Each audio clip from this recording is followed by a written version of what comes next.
Are we on a first date right now? There are so many new faces here. I'm pretty sure that over 600 people have followed me in the past 48 hours. And I have a feeling that you're probably gonna stick around for a while, so this is the perfect opportunity for us to get more acquainted. So get ready with me while you get to know me. Let's get the boring stuff out of the way and then we'll get to the fun stuff.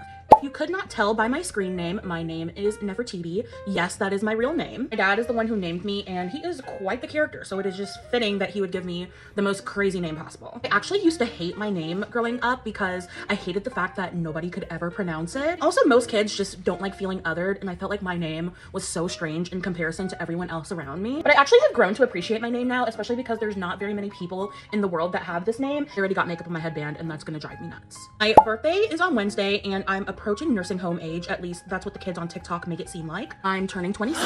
It's like I'll see posts from younger people that are like, oh my gosh, I wish I could have been a teenager in 2013. And I'm like, I'm actually geriatric. Like, this is crazy. I was born in New York, but I grew up in South Georgia in like the most podunk town possible. Like, I went on my town's Facebook page the other day and there was someone literally selling their pet emus for $200. But now I live in Florida in Duval. If you know, you know. A lot of things that I love about the South, but there's a lot of things that I also hate about it. So I don't know if I see myself living here permanently, that I am an East Coast girly till the day I die. We might as well get this out of the way, but I am certifiably crazy. I have bipolar disorder along with borderline personality disorder and a slew of other things. So that is a topic that you will see me cover quite a lot on here. It's usually in a pretty humorous nature, but I also want to get back into talking about it more educationally as well. I am a former band kid who took band very seriously. So I feel like that tells you a lot of what you need to know about me. Basically, I'm just annoying. Probably the number one thing that I love most in this life, besides my dogs, of course, is sleeping, which is kind of paradoxical because I've had crippling insomnia ever since I was in elementary school, but it's just become a running thing with everybody in my life. Like, if you can't get a hold of Nefertiti before 5 p.m., it's because she's sleeping. Even though I usually have a lot of inner turmoil going on, like, I am a pretty bubbly person in general. Like, I love to laugh. I am the queen of GIFs. Like, my friends actually beg me to stop sending GIFs because it's taking up all of their phone storage, and not the cringe millennial GIFs, but actual funny, sometimes obscure ones.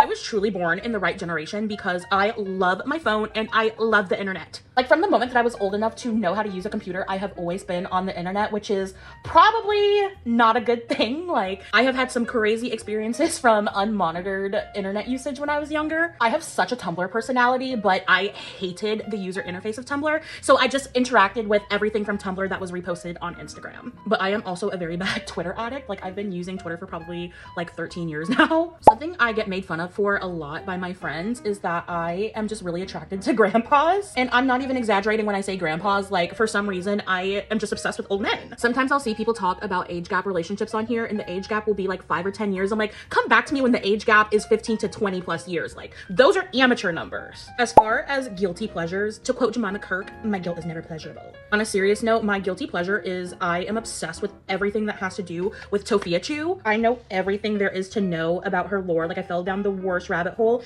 and now it's like I can't come out of it. I will literally listen to her live stream rants while I'm taking a shower or while I'm cooking or literally doing anything. Sometimes it's just a good reminder that even though I'm crazy and have a lot of my own issues, there's always someone that's gonna be more unhinged than me. I was rich. Something that I would get absolutely crucified for is my use of private jets. I quite literally hate driving. Like, if it was possible for me to take a plane to somewhere that was 10 minutes away from my house, I would do it. Maybe Taylor Swift was onto something with her private jet usage. Let's hear her out. The weirdest thing that I Google searched within the past week is probably Joe Keery Funko Pop. I just saw a post about Joe Keery on Twitter and it reminded me of this post I saw a while ago where someone had fan casted Joe Keery as Spider-Man and someone quoted it saying, Joe Keery could not play Spider-Man because his head is so square that it would look like he was a Funko Pop in that costume. And I literally could not stop laughing when I was thinking about it. I could choose one invention in human history to get rid of. It would probably be chewing gum. And the reason why is because I literally have the worst misophonia ever, which is where you get really, really triggered by certain sounds. And the sound of people chewing gum, especially when they're smacking or popping their gum, like,